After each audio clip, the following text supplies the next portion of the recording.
Hi, guys, and welcome to this week's episode of Home to Hear. This episode is so special to me, and I'm very excited to have it because, first of all, we have not one but two guests on the show.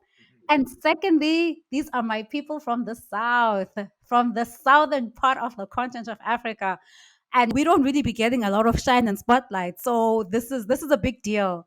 So I'm gonna let them introduce themselves. I have Bame and Rodwin. So Bame, ladies first, tell us about yourself. Hi everyone, my name is Bame Modungwa and I'm so excited to be here. Thank you to Yanni for inviting me. So I am from Botswana. I am from a place called Gaborone. So that is actually the capital city in Botswana. And technically, they usually say that nobody is from the city because we are all from the villages. We know we're Africans. So I really should tell you where my father is from, which is a little place in the north of Botswana called Bobonong. But I wasn't born there. I wasn't raised there. So I will go with where I know, which is Gaborone. I moved to New York 2 years ago, which is where I'm based now. I live in Brooklyn. Shout out to Brooklyn. And I'm loving it so far, so good. And yeah, I'm excited to share a little bit of my story moving from Botswana to New York. Thank you so much. So excited to have Yeah. you here. Glad to have you. Shout out to Brooklyn. And now we'll move over to Rodwin, our second guest on the show today. Hi. Yeah. So, as you heard, my name is Rodwin. My last name, in fact, I have a middle name, by the way, Rodwin Tawanda Makanjera, but this is just for you guys. It's not for anyone else. Tawanda is a very special name, and I rarely tell people, but this is just for you. Anyway, so I'm Rodwin Tawanda Makanjera. I moved to New York City 2 years ago as well, and it was quite a journey for me to get here, but I'm happy that I'm here. I am currently living in Queens, which I believe is the better and bigger borough. I mean, we can get into those details later on. Yeah, and I am in fashion. I'm a creative generally, but I'm currently working a different job just to put food on the table. So, yeah, let's get into the details, and I'm sure we'll unpack everything as we go. That is the point. Oh gosh, I just realized when I was in New York, I lived in Manhattan, which I think is a better borough. Mm-mm. No, no, no. So we have Manhattan represented Brooklyn and Queens. And then Yeah. from Mm-hmm. that's in the New York sense. And then from a country perspective, I'm here holding it down for South Africa Oh, and Mm-hmm. yeah, Botswana, yeah. Zimbabwe. So it's really, really cool. My apologies. Yeah, I just realized I left out the most important part, which is where I am from, which is Zimbabwe. I'm so sorry. So yes, I'm from Zimbabwe, and in Zimbabwe, I'm from Harare.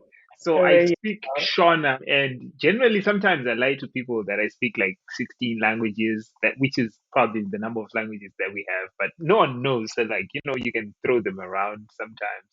But yes, I'm I speak Shona. That's my main language, and English in Harare. So yeah, that's where I come from. Thank you. You can proceed, Okay, Tay. thank you, Yeah, Rodwin from Zimbabwe with your non-existent 16 languages. I mean, Right. come on. So now that I know, okay, so tell us, I'll go back to Bame. Tell us about, growing up in Botswana. What was that like? What was your childhood in Botswana like? I mean, it was amazing. I always say if I am to go back, because who knows what God has planned for me, if I am to go back, I'd love to raise my children in Botswana myself because I really think it was pivotal to ground me. I think it's such a beautiful place in the sense that one, it's a small country. We are a population of about 2.3, 2.6. Please don't quote me. People are going to come for me and tell me to update my statistics. Like, I haven't checked in a while. But in terms of population size, we are quite small. So, in that sense, we are quite a close knit community. So, I grew up in a place where also we work together as community. So in that sense, the next family, like that type of place where you just need a surname and when they ask you, oh, whose child are you? And then they can already make a connection. So it was beautiful in that sense. I am privileged in the sense that I had the ability to go to a private school. So in the sense of the quality of education, I also did feel like it's given me also the ability to be able to then be to have access to some of the opportunities I have now in terms of my work life and career. So I really feel like it set me up for life. There's a perception which I think has changed for the better about Africa and African countries and what that looks like, and it hasn't been the best. I think Botswana is different in the sense that, we were at some point what you can say the diamond of Africa. So maybe I come in with a bit of a different perspective because we were a little bit the poster child of development, and people used to look at Botswana as, what to do right. Things Yeah. are not quite the same anymore. But I am privileged to come from a place where, we did have it good. I can say that. I really did have a beautiful childhood. Yes, I had the experience of playing outside and being in the village. I was into the village every holiday of my school, of schooling life. I played outside. Like I ate maskopase. I ate those multicolored chips. Like I had those experiences. I ate the quarters of life. So I feel like I had a good balance of like the privileged side and also like village life. So I really appreciated that. Well, Bame, that's so interesting because I actually went to primary school in Botswana. I did. Yeah, I was there from the time I was like 5 till about 13 years old. And it really is like one of my best memories, like with my family. And it's really great to actually have someone on the podcast where like your country has a good international reputation, like as an African country. But if we're honest, isn't always like the case. Like there are very few African countries that like have a good international profile, and Botswana really is one Yeah. of the few. Now move over to Rodwin from Zimbabwe, which is questionable international character. But Rodwin, tell us about growing up in Zimbabwe. What was that like? Yeah, so I grew up in a place called Mavuku, which is, I think, one of the most popular neighborhoods in Harare. If you go to anyone in Harare and say Mavuku, everyone will quickly pick it up. So it is a very high density neighborhood. So, everything was very, if I should say, carefree, for lack of a better word. Like there was no pressure in living. We are living very, very, very humble lives. Not much. We obviously managed to go to kindergarten, and then from there, just a regular public, it's actually called government school, right? Government primary school, which is called Mavuku Primary School, which is where I was taught everything that you see now is came from that primary school. They instilled in us so much confidence, even though we were coming. This place is considered like like ghetto. Like they'll be like, yeah, this is the ghetto of the ghettos. But like the way they were just teaching us, we were being refined for the global community, which I can testify to, as you can see right now. So yeah, so that's basically my childhood. It was mostly in Mavuku. In fact, I moved out of Mavuku when I was around 20 years. That was the first time I actually like moved out, when I was going to live with my brother in another neighborhood called Arcadia, which is I could say it's not a middle density. Probably, yeah, somewhere there close to middle density. It's still considered ghetto-ish, but yeah, it was slightly better, closer to the city, and yeah. So from there, I lived with him briefly until we got married, and then he moved out of the country, which is a very common thing. If you ask any African, if I should say, moving out of the country is one of our goals. Like, what do you want to do in life? I want to move out of the country. We used to say, yeah, I want to be a doctor and all that, but like now it's just, yeah, if I leave, that's fine. So yeah, my brother left, I was left behind, and then I just took over everything from there. And then I just grew mostly by myself, living by myself, and dabbling in with my other cousins here and there. But yeah, I think that was like my childhood up until my 20s, until obviously I came here. So yeah. Well, Rodwin, thank you for sharing about your background. Because in as much as I spoke about in my episode that I grew up in Zimbabwe. I was born there and lived there until I was 5. Then we moved to Botswana. Then I moved back to Zim when I was 13. So 13 to 19, I was living in Zim. I was in boarding school in Gweru. So in as Oh, much as like I've had those experiences in sim, like it's different to another, like it's different to like your experience as well. Cause yeah, just like the different like the activities and stuff what we're exposed to. And also just different parts of the country have like their own feel. vibe. Yeah. So yeah, there was that to take into account. And I want to say for people who are watching, Rodwin and I did not coordinate our sweaters. It's just really a coincidence. This is the second time, by the way, This is guys. the I'm second just time that putting this it has out there. happened. The first time I think he saw me on Instagram and then he copied my outfit. I'm just saying. So to the next thing, Bame. So I know for you, this is not your first time living abroad. So can you talk to us about, where you lived and kind of how that experience compares to, your life in New York now? Yeah, so I mean, none of this was planned. The first time that I left to live abroad was when I was about 15. My mother got a job working in the diamond mines in Botswana. So, for those who don't know, Botswana's number one export is diamonds. So, she worked with De Beers. And for a lot of Botswana who work with that company, you get an opportunity to work with the affiliate in one of the other countries. So we had this opportunity to go to the UK. We moved there with all the excitement. Mm. I think we had a contingent of about 20 people who took us to the airport to say goodbye. All the tears that happened in that airport.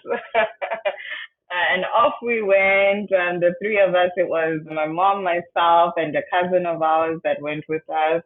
Zero expectations, had no idea what was to come. But all we knew is she had a contract of 2 years and we were going to stay for 2 years. I was still in high school at this time and I was about grade 8 or form 2, depending where you come from. So I was going to go join a school there and we were going to find the school when I got there. So I had no idea what I was going to do when I got there. And we were going to stay in London. I was mostly excited about the concept of London. So we arrived and it was freezing cold. We were in the thick of winter, guys, and I had never experienced anything like this in my life. I come from a desert country, the hottest countries. So you Yeah. can imagine my shock just when those airport doors opened and I said, what have I done? Why am I here? So that was I the relate. first shock of my life. Like, what is this? The second was getting lost in the streets of London because I said, oh, let me go and explore and find out what is out there. I could not find my way home. Number two. The third came over time. I mean, eventually I got a school. The school I was in Botswana was pretty relaxed. I mean, we had uniform, but it was like you can wear any black pants and a white shirt. And it was not unisex. What is it when there's boys and girls mixed in the Mixed school? gender. Yeah, Yeah, Ah. mixed. yeah. Yeah. But now in London, I was at a Catholic girls only school. Mm. I said, what is this now? So strict. The rules were intense. We had to go to chapel every week. Just a different ball game. I was one of, I think, five African girls in the entire school. Not in my grade, in the whole school. I was the Wow. first Botswana girl to enter that school. In its 70-year history, they were there for years and years and years. The first Botswana girl. That was mind blowing to me. I was like, what have I done?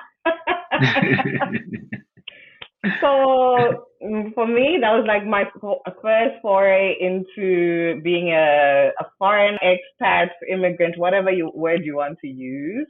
Mm. And I had no idea that years on this would be my way of living. I'm basically a nomad at this point. It is part Yeah. of my career. I mean, I work in international development, so now it's part of my lifestyle. So where I else have think that you lived? after the UK, I lived in Eswatini. It was still Swaziland at the time. I continued my schooling there until the end of Form 5. Then I moved to Cape Town, South Africa to do my university there until master's. After South Africa, I moved to Ethiopia to Wow. work at the African Union. And then after that, back in Botswana for a short stint before moving to the And US. how long were you in Ethiopia for? I was in Ethiopia for 18 months. Could have been longer if it wasn't for COVID. Oh, But yeah, that's And like, how have the those journey. that is quite a journey. But how have Yeah. those like experiences, how do they compare to like your time in New York? I mean, listen, all these places I could go on and on and on. All these places have been so distinct because if you think about the cultures, so vast, so different. I think moving within Africa, it's not too different. I mean, I've spent a bit of time in Rwanda, for instance, been to say Ghana, Mm. Kenya. That's easy. I move around Africa like it's my playground. Yeah. Ethiopia, though, Mm. different ball game because like it's just a different world because I think there's connections that you can make between African cultures where it makes sense. Let me say sub-Saharan Africa, Ethiopia, different language, different food, different history. So that was difficult. I can't pretend. But I got there. You just have to find a way of understanding, a way of connection. You learn their language. You ask about their food. Where does this come from? What part of history did this start from? You connect the religion. It's Christianity at the end of the day, but there's a twist to it. So people, we're all people at the end of the day. That's It's true. it's about understanding. Yeah. And then New York, you connect because we're all black, well, not all black people, but we connect on that with the history of Africans and African Americans. That's the piece that I've found has helped me relate being in America is that we have that shared piece of history. And that was important to me in finding my next move.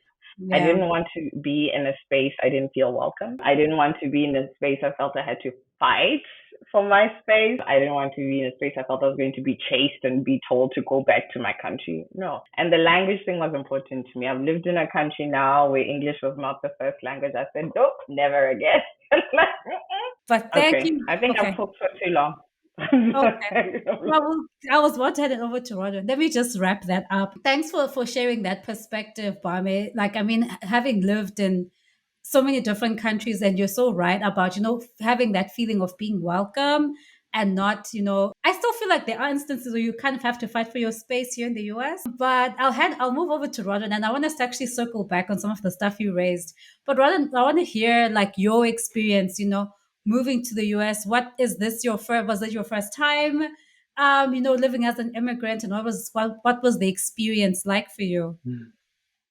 Yeah. So my journey has been a very interesting one, actually. So before I moved, that was in 2016. Wait, actually, it was 2015 when I visited that brother of mine who left me when I was 20 something. He who is currently based in Switzerland. So I visited him and I stayed with him for I think 2 or 3 months in Switzerland during winter. So the experience, I completely relate with you, Bam, especially that airport feeling. I had that same feeling when the doors just open and that big hand of cold slapping your face. I felt it so hard. I was like, okay, this is totally different. But my brother just let me. I was wearing something like this when I went there, but he let me experience it for like a few minutes, and then he gave me a jacket. But I was like, why are you torturing me like this? But that's how brothers do. So that was my first international experience or international travel. I had never been, obviously, I had been out of Zimbabwe, I had been to South Africa, I had been to Zambia, but these were like just regular basic trips. Like, oh, I'm just getting off to South Africa, wherever I'm seeing my cousin, my sister, whoever who will be there, right? But getting on a plane and knowing that I'm going to be flying for at least 10 hours or more to a whole different country with people who do not even look like you was Switzerland. So my experience in Switzerland was I mean it was a short time, so I didn't really, obviously I could see a couple of things, especially considering language. They speak Swiss German, Swiss French, and the region that we were in was So um, the communication in Sorry, Rodwin, I Switzerland missed that was word. You so said the region you were in was what? they speak predominantly Swiss German. Okay. So this is like their own type of German or language. It's like a marriage of Swiss and German. Yeah. So that was my first experience. But then years later, I had no intentions at all. I had no plans. I did not ever dream. I mean, obviously, I would just think about it, but I would never dream about it because first thing that you need to understand, especially as a Zimbabwean, is that when people talk about places like USA or America, it's a dream. It's one dream that is unattainable.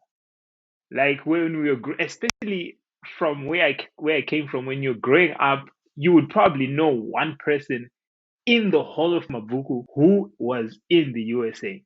And probably that person, you're not even friends with them. They did their school at a private school and all that stuff. That's how the setup is. So for me, this was not even in my dreams because it was beyond a dream. So, but anyway, fast track 2009,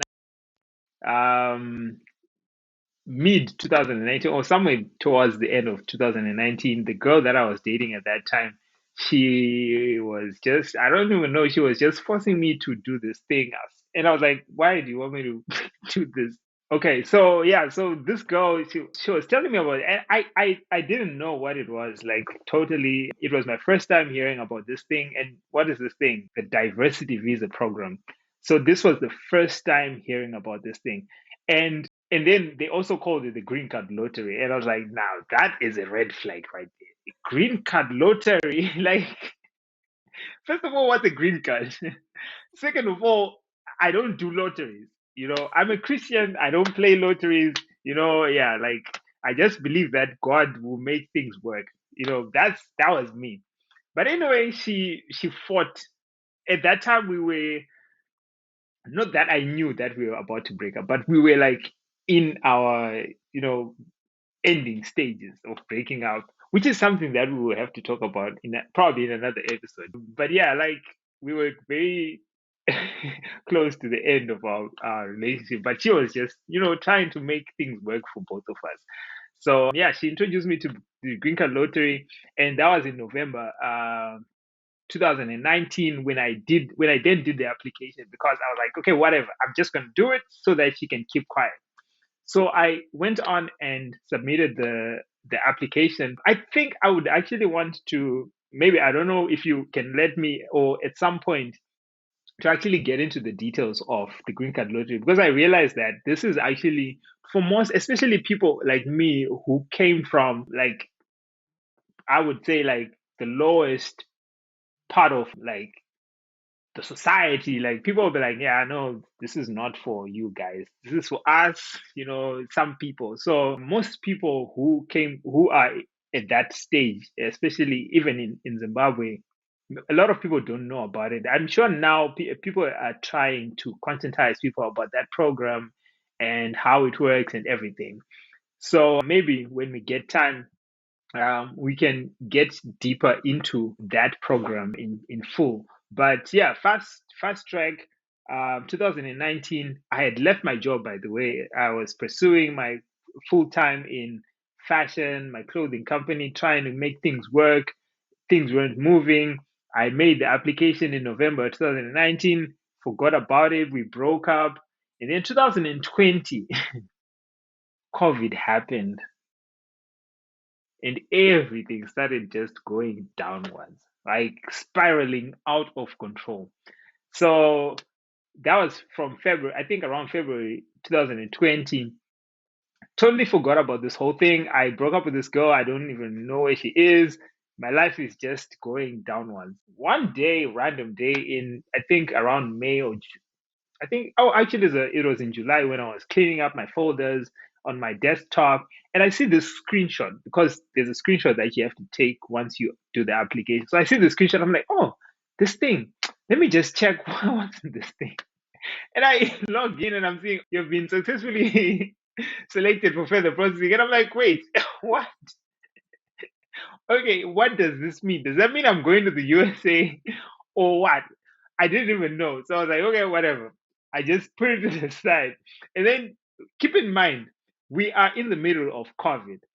My passport was expiring the following year, which was 2021 in April. So I was like, either way, even if I have been selected, there's no way I'm going to be able to even proceed with this thing because, first of all, we're on lockdown in the thick of COVID 19 and my passport is expiring. There's no way that I'm going to get a passport because nothing is open. So I was like, whatever. I just forgot about it and left it again. And then a friend of mine that I just told, who's actually, I think would also need to have him if we can. He's now based in London as well. He actually moved probably a week or two ago. He asked me about it. He's like, hey, what did you do to that with that thing? I was like, there's nothing I can do about it. Like, let's forget about it. And then he kept on pushing me again. I was like, okay, let me just do what they want. And then I submitted these documents. They're like, oh, we need to see your educational qualifications. You need to submit your police clearance and all that stuff. So I did submit the things, I think around the end of 2020. And then they replied me, I think April, telling me about that they would set up an interview date, which was approval that they had approved my documents to get on to the next stage, which was the interview. So from there, I think now everything was kind of getting a little bit real, like it was now clicking that, okay, so now I think this is really happening. And remember, I had submitted a passport that was expiring around the same time they replied me that I was approved for the interview. So I don't have a passport anymore. So, but you know what? Like I said, I'm a Christian. I believe God exists. And around the same time when I got that reply, uh, miraculously, Zimbabwe opened for business and the passport offices were functional immediately. So, beginning of May, I just passed by the offices. And if you're Zimbabwean, you probably know this. Like you would never just go to the passport offices like casually. Like it's a whole thing. Like it's a whole planned trip, and you have to I think, do all yeah, these things. any African country, you don't just rock up at the, like, you need Yeah. to be prepared. You need to have like comfortable shoes, snacks if you can, maybe some money in your pocket, just a bit of cash Yeah. just in case, I'm not condoning that type of, but you need to have, Yes, something to help that you part. move along. Yeah. So yeah, I just went there random day, but I always carry my backpack. Even now, I have it close by, but I'm always in my backpack, and I always have my like stuff, like documents, my because I'm a designer as well. So like I have my portfolio. I always have my stuff like in my backpack because I'm like I don't know where I can end up. Right now someone can say let's just go to Indonesia and I can just leave. That's me. So I'm at the passport offices and I'm asking this lady. I'm like, hey, what's happening? There's no one here. Are you guys operating? He's like, yeah, we're operating. If you want, if you have the money, you can actually apply for a passport right now. I'm like, wait, but there's no one. She's like, yeah, we are actually open. If you want to do it, just you can do it. I was like, okay. I just freaked out at that moment. I'm like, oh my goodness, oh my goodness. Went outside, looked for money, eco cash. This is a whole story, another Yeah, the story. info crash thing, you need people like Yeah, you must give a manual. People who are not so like that part of the world do not understand how EcoCash and those types of things work. works. Yes. But So I I think had to that do transfers and a whole bunch of things to get the money into like one thing. And then I went to the offices, back to the offices in about this happened in like 30 minutes. Went back, um, did my application, and I think the whole process took me probably 45 minutes. The whole paperwork, getting the photos done, and they were like, that okay, for people who don't you know, are, people who are not from Africa, that is like record time. That yeah, never happens. Never happens that never. that. on the same Yeah. day, you're actually able Same to do the day. thing you came for and in like 45 minutes. But Rodin, I know like Exactly. you want to talk about this in more detail, and I definitely Yes. think talking about the diversity program is something that's very important. And I do want to highlight that because, like you said, it's a lottery. And as of lottery, like guys, it's very rare for a person. But I mean, I'm Yeah. not sure. Have you ever even met someone who's come to the US on a lottery? You Never, didn't know that. never. You didn't And know. like you said, I thought it was a scam. I think that is something that like we should highlight. Yeah. Like these things happen. People do actually get the Yes. lottery. But kind of coming now to like, the actual experience, I think the process is really important and we want to definitely touch on that. Maybe not this Yeah. episode. And when we put it out, then if people want to hear more, we'll give the people what they want. But Yeah. coming Yeah. back to, the move now to the US. So Bame, it Oh sounds like yes. maybe let's move to Bame quickly. Yeah. So it sounds like you moved um I mean, for work, you moved here for work, and it was your career that brought you here. So, what was that experience like? Like, arriving in the US. I'm not sure if you had visited the US or before, and then also just with what we see on the media. So, your expectations versus the reality of actually being here. What was and what has that process been like? Yeah, so I laugh before I answer because expectations versus reality. Yay. So I'd never been to the US before. Everything I knew about America, I knew from television because, of course, Hollywood has been shoved down our throats for our entire lives, for better or worse. Yeah. Yeah, so I would say my expectations were not necessarily high because I think having been to other countries and other places before, I knew that, what you see on TV isn't always reality. Yeah, so my Mm. expectations were definitely quite at a good level set, I would say. In terms of the process, my company helped with everything, so I didn't necessarily have to deal with a lot of immigration issues. I mean, so I won't get into like visas and things like this. So on arrival, I think the things that were like, wow, a big shocker, were definitely things around cost of living. Yeah, yeah, yeah. New York is expensive. I think I Mm. cannot stress this enough. Like I can talk about this all day and every day. Housing, it goes beyond the money with housing because there's now these rules when it comes to housing in New York, that just don't, it doesn't happen anywhere else that I've been anywhere. There's rules like you have to make 40 times the rent in terms of your income. So say your income is $2,000 a month, it means that your you have to make, what is it, 40 times of that? Like it Yeah. makes no, Yeah. Like yeah. 80,000 a year or Yeah, I something don't like know that. the Yeah. math, but I Yeah. was shocked when I heard this. And then of course they want to do a credit check on you. And as an immigrant, just walking in on day one, sorry, I have no credit in this country. So what do we do now? Challenge number. And then just also the learning curve that comes with this because there's so much information that you have to take in a short amount of time in terms of credit checks and what are these things called, brokers, and brokers fees. And then if you don't have a credit check, you have to then get some insurance. Yeah, it was too much Yeah. for my little brain to take in at once. So cost of living, housing. I was also taken aback at how dirty New York was. Let's be real. What they show us on TV is definitely brighter and cleaner than what you see in reality.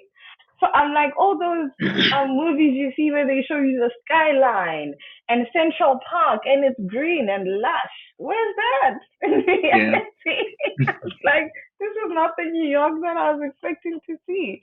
That was another surprise. But yeah, otherwise, I mean, I'm enjoying New York. Let me close with that. I'm enjoying New York. I think sometimes you come in with these expectations, but the reality of life is that you're not. Life is not a movie. Huh? Yeah, Mm. you're not going to be like dancing in the streets with a beautiful pop soundtrack playing in the background. Like real Or life, kissing in the rain. right? like, like real life is getting from point A to point B, getting to work, like sitting at a computer or whatever it is that you Girl, do. honorable mention to Uh, the subway. I want you to honorable listen, mention to the subway. I don't even want to go. I don't want to go there. Going through the subway, like getting lost or getting attacked or like dealing with some wild people on those New York City subways, just trying to get home, just trying to make a warm meal. This is life, right? Yeah, And yeah, I think life is like this in any city. So Yeah, New York comes with its quirks. It comes with the crazy cab driver swearing at a lady on the road. Like this is what it is. I think I've come to a place of this is what New York is. I take it for what it is on a day to day basis. And I found the things that I love about New York. I found the yeah, things that I don't love about New York. And I definitely ensure that I spend more time in those little corners that I yeah. love. Yeah. I yeah, like that. And I think yeah, I can relate to that, having lived there and the experience and just the challenge that it does present, but also when you accept it though, that it just opens up to you. yeah, And for you, Rodwin, I know like you alluded to, coming through the diversity program. So you had to do, from my understanding, it seems like you have to do quite a bit of the work yourself. And yeah. like for Bame, she had to move to New York because that's where her job took her. Work, yeah. That's what the Hmm. job was. But for you, like you could go, I guess, anywhere in the US. Like, how did you Literally, yeah. decide New York? And yeah, like, and then, again, for you, what was that process when you saw life in the US versus, life where you are now? What are some of those, expectations versus reality? And, just talk Yeah. about that a little bit. Yeah, yeah. So my well, actually, I never intended to move to New York. That was not in my plan. I actually wanted to live in LA because of the weather mostly and the palm trees. I just had this idea like LA would have these beautiful palm trees, and then you know how they drive through the all those Hollywood and all that stuff. So that was like for me, like I was like, yeah, this is perfect. Like especially considering I'm also trying to get into fashion. I know it has also like a good fashion industry. So that was my first point. But I got there, my expectations were not met because I literally was just one stranger in a whole new world. No one, nothing. I mean, the person that I was supposed to be living with at that time, they had issues because remember we're still right in between COVID in and out, so there were some health issues, concerns, rather, that we had to just be aware of. So and then so around that time, that's when I was like, okay, let me just before I try to settle down in LA, let me just try and see how New York looks like, how it feels before I conclude on this. So I moved here. I actually have a sister in Zimbabwe. We call everyone sister. So this is my sister to my American friends, my cousins. So yeah, I moved in with my cousin, my sister for the first couple of months as I was trying to get myself on my feet. And I actually worked as a dishwasher as one of my first jobs because I didn't have anything like, and this was just for me to at least get a little bit of sense in my pocket just to survive for a bit. So that was like for a week, 2 weeks, I think. And I was like, no, I'm done with this. I don't want to do this. Like, this is the worst. So yeah. And then being in New York, it was so exciting if I'm being very honest, because I think one of the first places I actually went to, like probably the first day, I went to Times Square and it was just so bright. And I went there like in the night. So I arrived in New York in the night. So like I went directly to Times Square and then it's so bright and then like a lot of people dancing, singing, doing this, and I'm like, wow, this is what I live for, you know. But then, as I woke up the next day, I'm now seeing all these homeless people. I'm seeing a bicycle tied with a chain on a pole, and then there's no wheels. I'm like, who does this? Like, in my country, no one steals someone's wheels, like. But anyway, That was now the reality. Like was now coming across, and then like Bame say the subway. One of my biggest shockers, actually, if I just want to put this in. I got into the subway, sit down next to someone. I'm like, hey, how you doing? And then they just turned their head and looked at me like, what the heck is wrong with this person? That was like one biggest no no. There's a rule book, apparently, that when you get into the New York subway, never speak to anyone. Never, ever, ever speak to anyone. So I broke that code the first time I got into the subway, and I learned the hard way. No one spoke to me, and I was so shook and broken, considering I come from Zimbabwe where people like to talk, we like to converse, you know. But anyway, that was another thing. So my expectations That's were not just a now going combi, down a Rodwin. spiral. You're missing the combi. For people who don't know, like in Southern Africa, and in fact, most of Africa, we have these like mini buses. It's like a mini bus that's supposed to seat like 12, but somehow it seats 24. Yeah. Math somehow. And when Yeah. you get in there, the rule is you get in and you greet. You don't just get in and Greet sit people. down. You get in and you greet. You get in, Yeah. Woo! Sangonani, Yeah. Dumelang, Magadini. Makani. Yeah. Yeah. But Yo, in America, this don't is do killing that. me because I've done this too, Rodwin. Sorry, so Bobby, can you say so that again? What did you say? I said I'm laughing so hard because I've done this too. I said, "Can I join you on the subway?"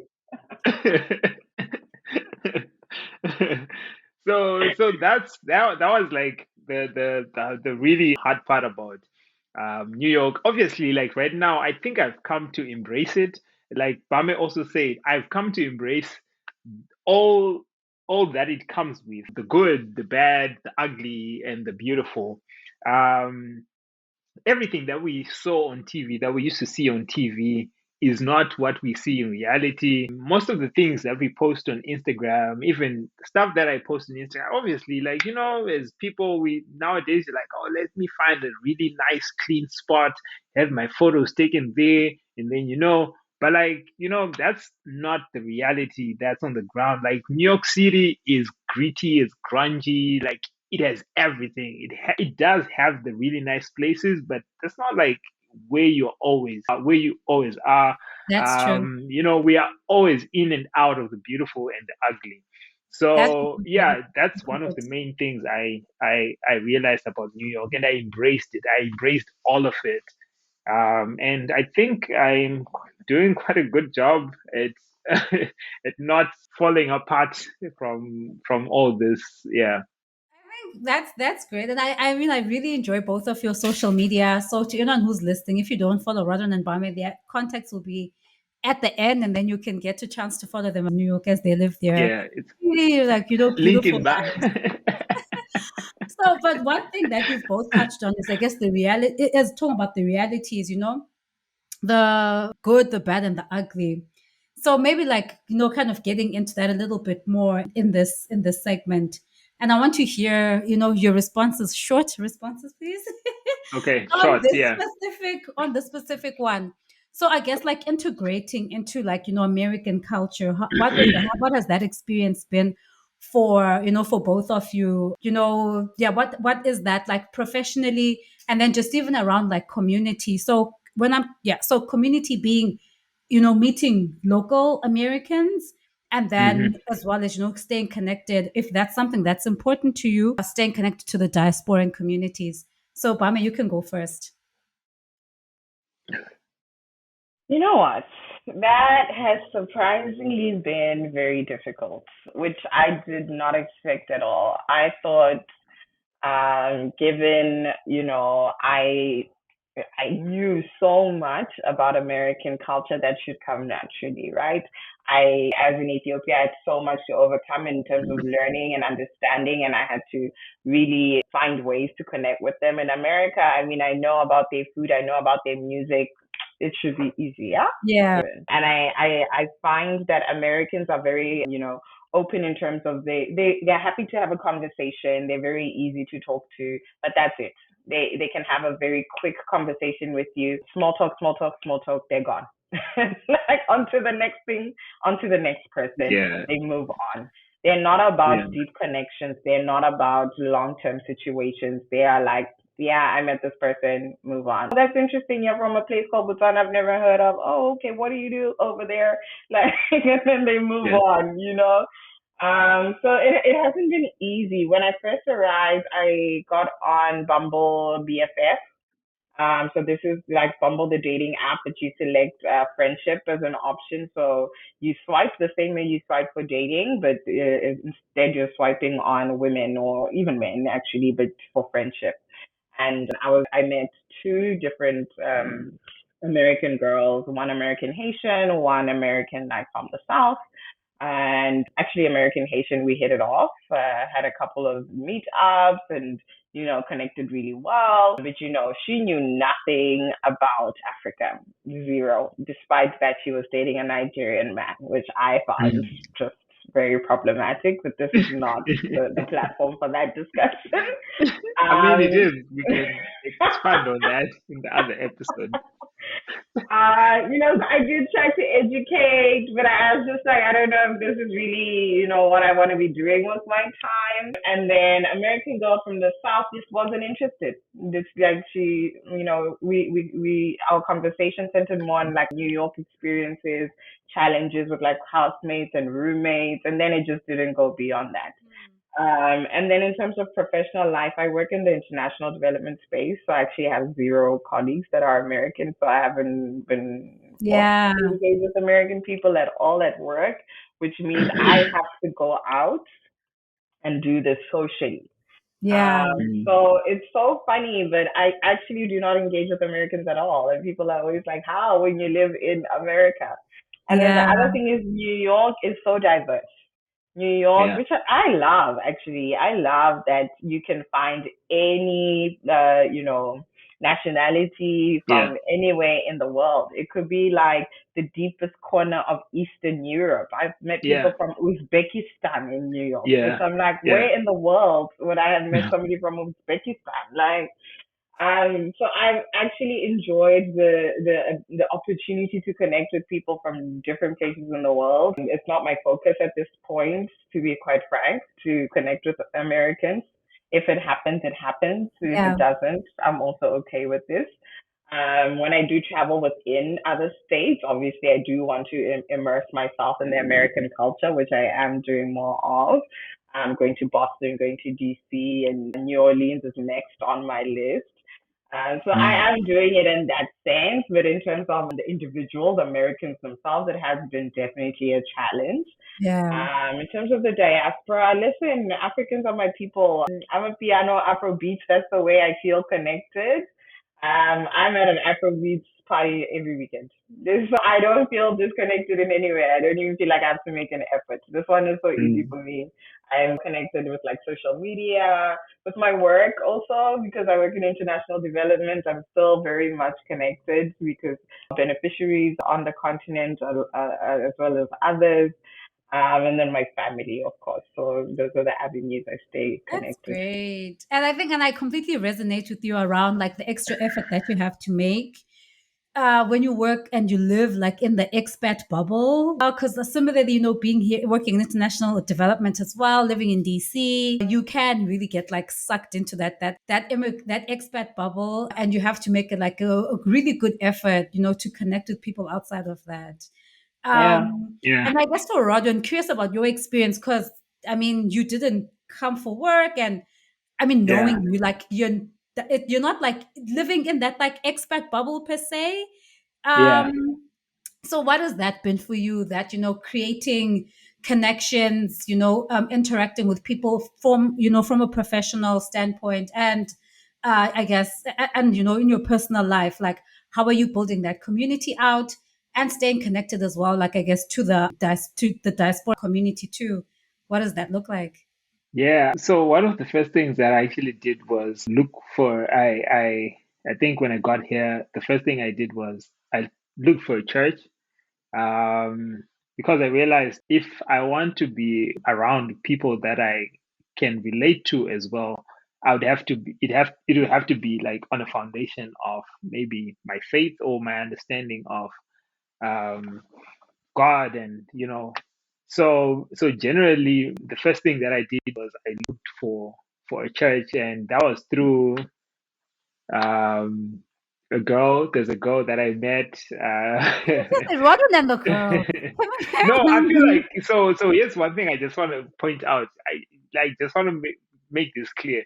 So all these girls that I keep mentioning, I feel like they've been very instrumental in the person or in who I've become right now. Like not in like them being, like my girlfriends, or like some of them were just random girls. Like, oh yeah, I just met you on Bumble. We were supposed to go on a date, but now you're recommending me to a church. Sponsor this episode.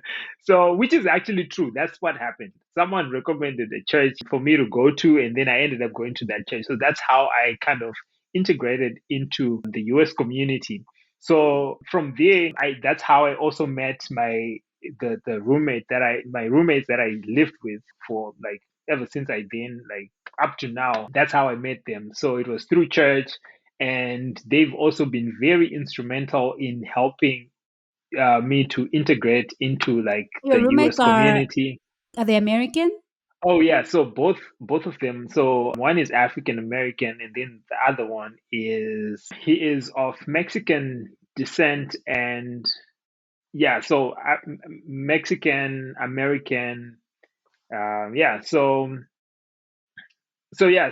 both these guys have been very helpful, like just going with me to different places, mostly obviously to church and all church events or any of those, like because most people, especially in New York, if you like you if you know culture, like almost every weekend there's an event happening, like there's a party or there's a gathering of some sort or some creative thing that's being done somewhere.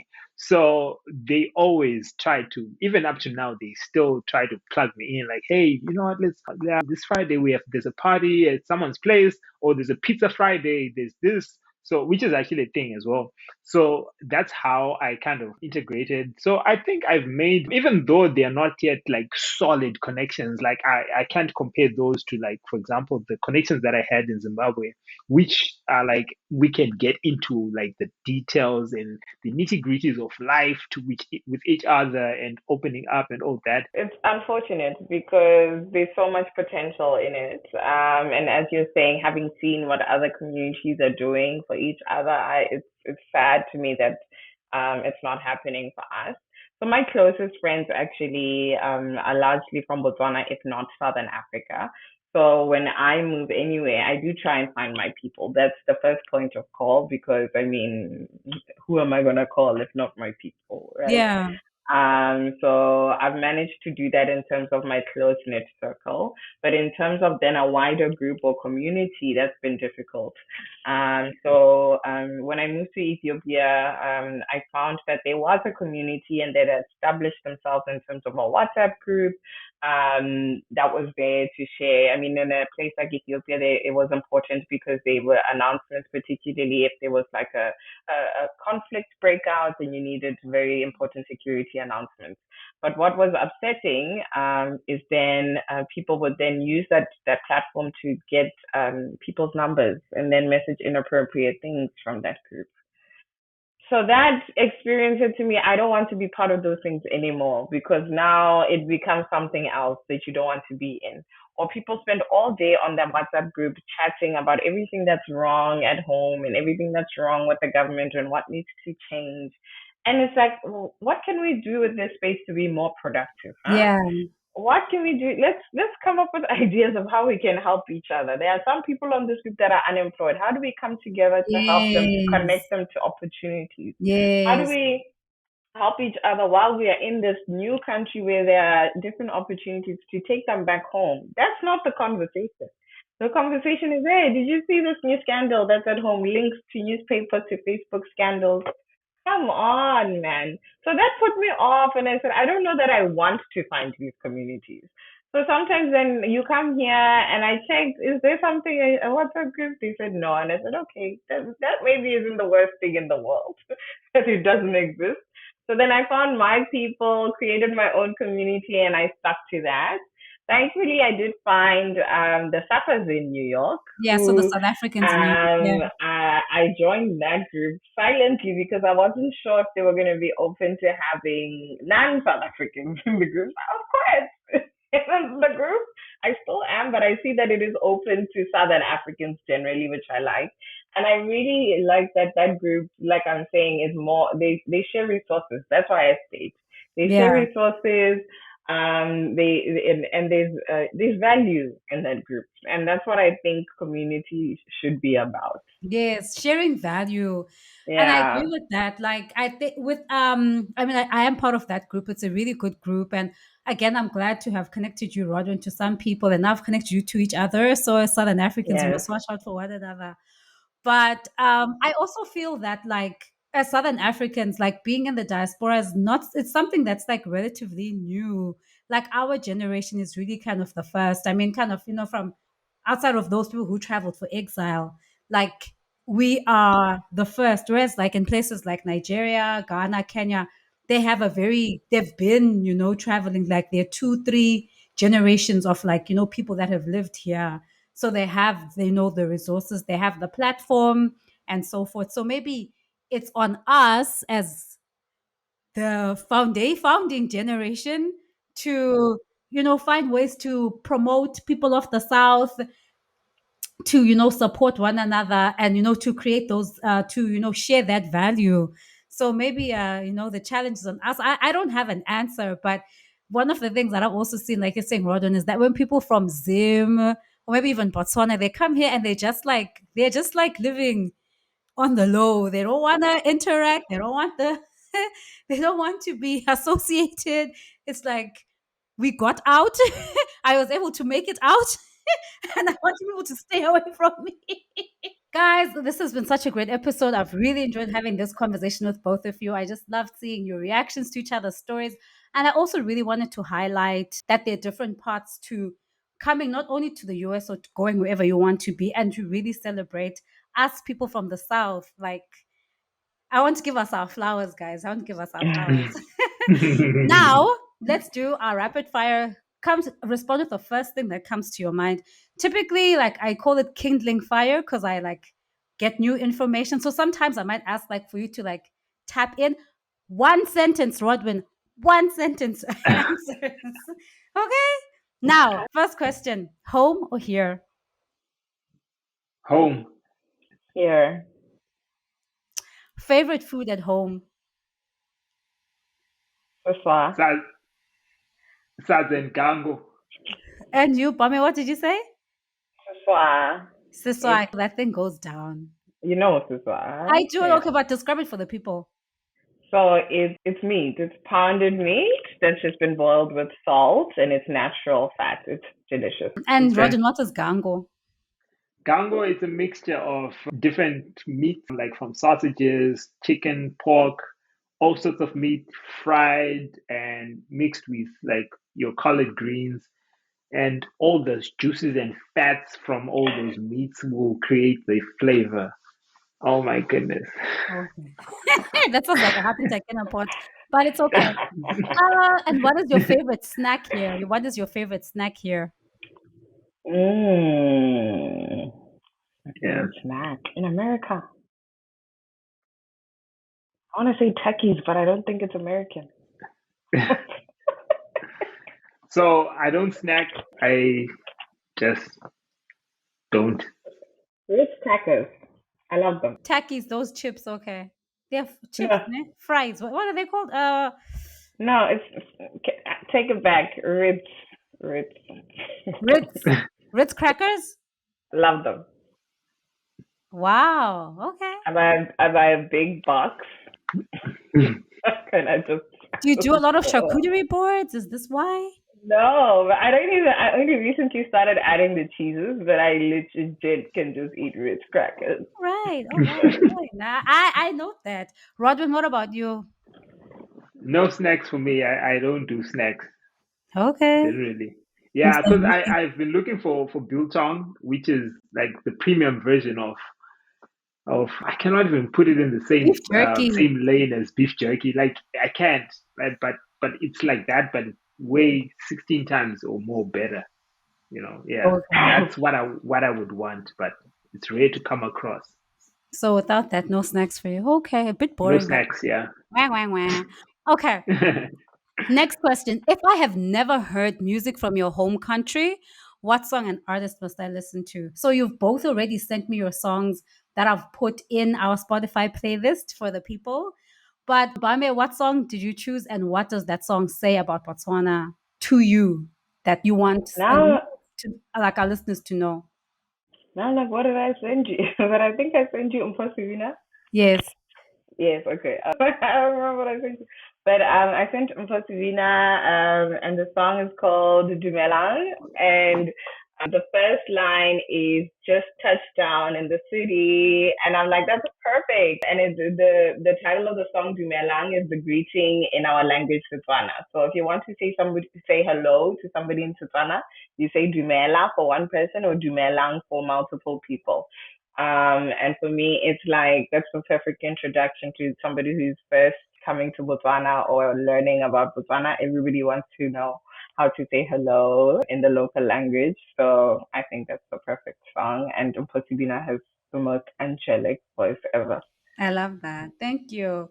And Rodwin, what song did you choose? I know the song you chose, but why did you choose that song? I chose, if I'm not mistaken, I chose Oliver Mtukuzi's Todi, if I'm not mistaken. To me, it wasn't particularly because of the actual content, but how Oliver Mtukudzi has been very instrumental in putting Zimbabwe on the global map. Generally, he was like one of the biggest artists in Africa, and he was celebrated across the whole wide world. Like you could see, like I've seen a lot of people from different places of the world singing his songs. And one of the things is his songs were very like his words are very simple, that so much that anyone from anywhere can say Todi, Senzeni, what shall we do? Tingadi. Like his words were very simplified, but they had so much depth and meaning. So I feel like that's like one of um, the most important people, especially in terms of music, who have built Zimbabwe musically. I agree with that. When I was doing mine, because I did mine on my own, I actually cheated. I Mhm. chose two songs. The first song actually was a song by Oliver Mtukudzi. And then when I went back, I was like, wait, there's actually another, it's still Oliver Mtukudzi again, but it was the Oh my song that he did goodness. with Ringo Madlingozi. I was listening to that today. And I actually feel like that song is like the perfect representation of like my South African side and my Zim side. Yes. And it's actually like it's the ultimate love song. It is like the ultimate love song. Yeah, yeah, It's on yeah. the playlist for those who want to go listen to it. Okay.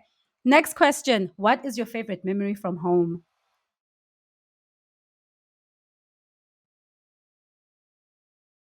Um, Favorite memory. I'm gonna say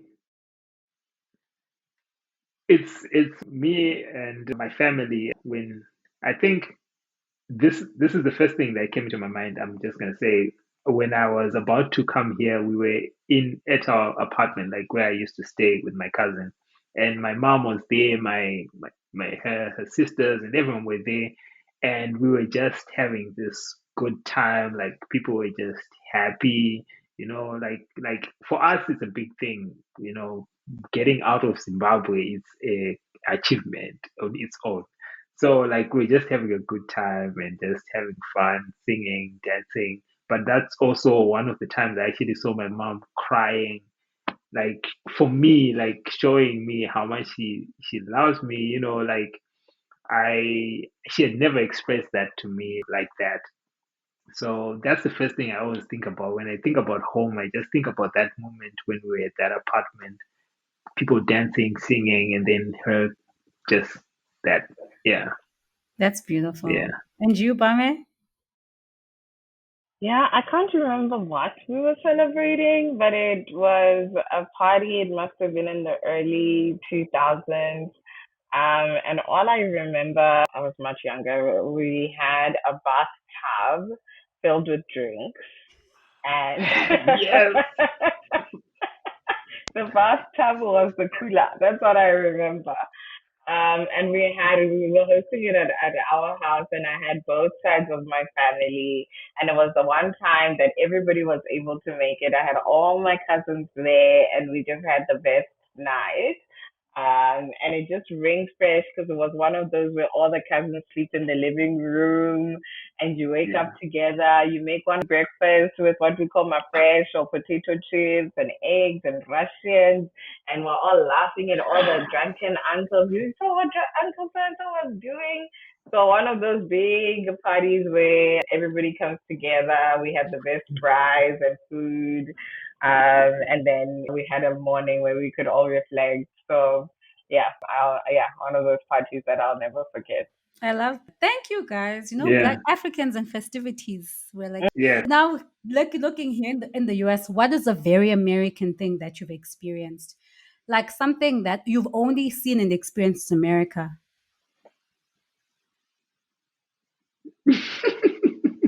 I can go first. Yes. So I went to Pride last year. I went to the Pride Parade in New York City. And for those who aren't familiar, everybody congregates on one of the big avenues. And they have these, what are they called? The floats. Different brands put together a float, and you stand and you watch floats go by, and that was fun. It was a beautiful summer day. I watched the floats with a couple of my friends. I was there to support my LGBTQI friends, and we had a really nice afternoon. I bought one of those cocktails in a plastic bag, and I was like, wow, I'm having such an American experience. And then I had a real American experience because at the end of the parade, we heard what we thought were gunshots. And I just saw a swarm of people running. And I mean, I actually did not hear the gunshots. I saw the people running towards me. And I was like, what are they running from? And my friend she's from Botswana, but she's been living in New York much longer than me, over 10 years. She didn't hesitate. She grabbed me and she said, let's go now. And she grabbed me. We ran into a store and she just hovered and bunkered down. So it doesn't matter what they're running from. Like, we just need to go. And later, one of the girls said they heard gunshots. Another girl we didn't know. And that's when it hit me. Yeah, I'm really in So America. sorry about that. That must Yeah. have been very, very scary. I mean, it wasn't because for me, this is not even a reality. It's not even a thought that they could be a gunshot. So for me, in the Yeah. moment, I wasn't scared because it didn't occur that it could be gunshots. We later found out it Mm. wasn't, and it was in fact fireworks. But I Mm. could see in my friend's eyes that for her, like she was genuinely, genuinely scared. And I was like, yo, like people here are very traumatized Mm, from these experiences. And she later told me she's had multiple now gun safety trainings, which is why like she knew like to bunker down, find a safe place to hide, all these things. When I was just like, what are they running from? So I was like, wow, like I'm really like privileged to not have this yeah, fear or this trauma where a sound automatically equates to a gunshot. yeah. So yeah, that That was is a very my American American thing. But experience. also maybe on a lighter note, like booze in a plastic bag is very American. Did not expect that. Did not expect that. But very American. And what about you, Rodwin? What's a very American thing that you've experienced? Oh man, I was trying to think, but then Something like not one time, but something that like so that you experience yeah, regularly. so here's one thing. This is actually very funny. So in my country, Zimbabwe, we believe that when you're traveling, or when you take a bath and then you go somewhere. You take a bath, you look nice, and then you go somewhere.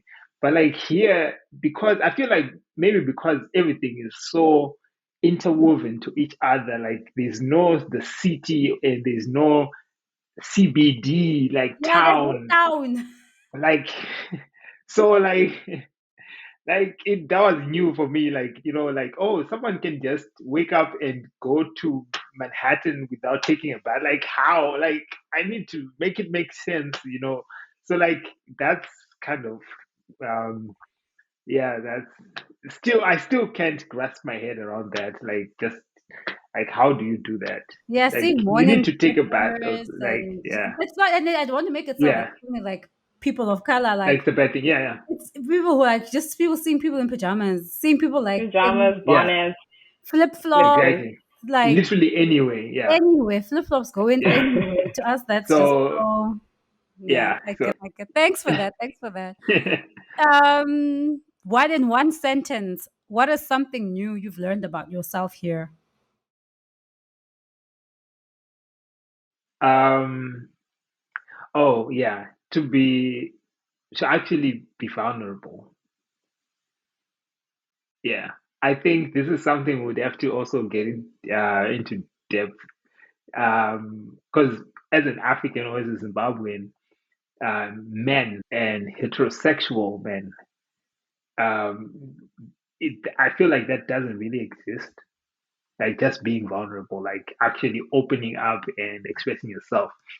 But because I'm around different people and people who go to therapy and all these things that we never like prioritized, I'm now learning to actually express myself exactly how I feel or as much as I can to like properly express myself. So that vulnerability is something that is new to me and it's something that I'm still kind of learning as well.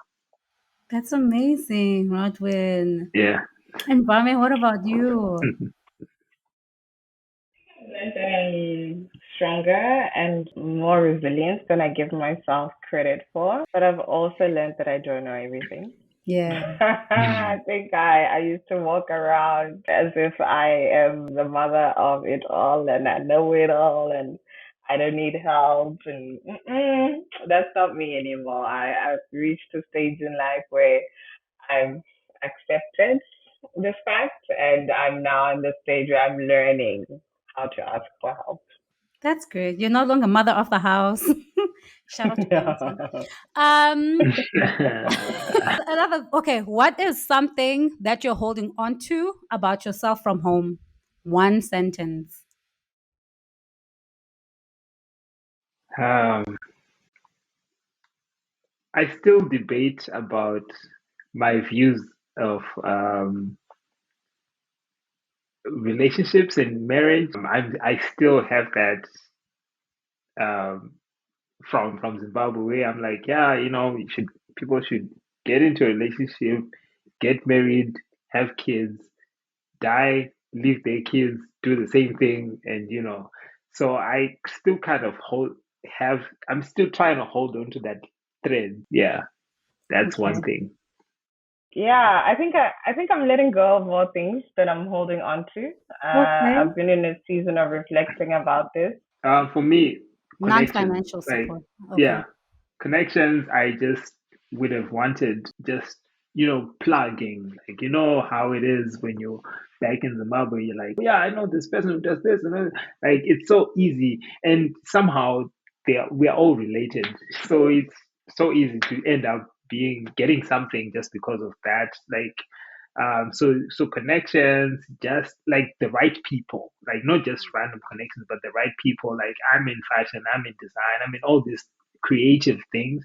Like just finding those plugs where they can just say, "Hey, this is where you need to go for this," and then Yeah. from there you just take it. So yeah, Yeah. connections. And you, Bame? I would say like a one page on housing, like housing, neighborhoods, credit, how to navigate, like getting a credit card, yes, but like building a credit score. So I've Yeah. actually started. I started on the housing piece. So I have that ready to go. When somebody comes in, I'm like, here you go. Like, but yeah, just a one pager that's just like needs to know moving to New York. This is what I Hmm. needed. That you're actually the second person Yeah. on the podcast who's spoken about housing specifically. Listen, I'm He was, traumatized. he was like, people need to understand how housing works. I was like, okay. So I Yeah, guess that's quite important. Thank you for creating that resource. We will, when you're ready to I share it, please started. link it. We will link it on the website.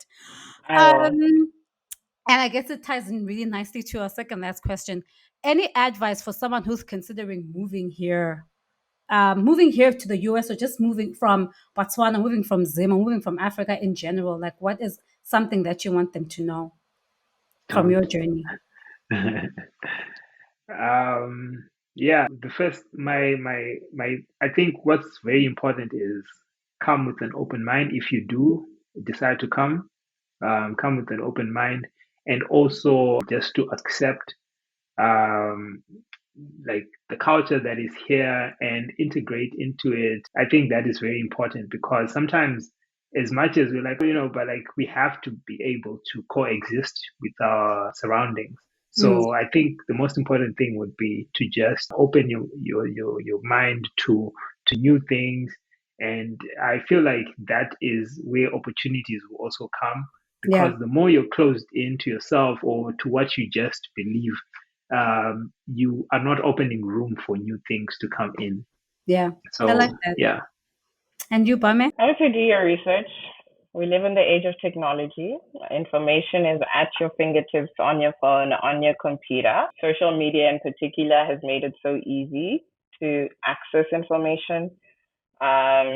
People are sharing more openly in Yeah, terms of their now lived experiences. It's not so much information in terms of visas and whatnot, but actually lived lifestyle, where to find things. So do the research, prepare. But again, as Rodwin says, that will take you so far. You need to have an open mind, because once you get here, you realize the research can only take you so far.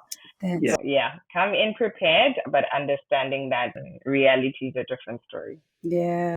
And our last question: has here become home? yeah. I think for me, it has to a great extent. It has become home. I've managed to create good friends. Um,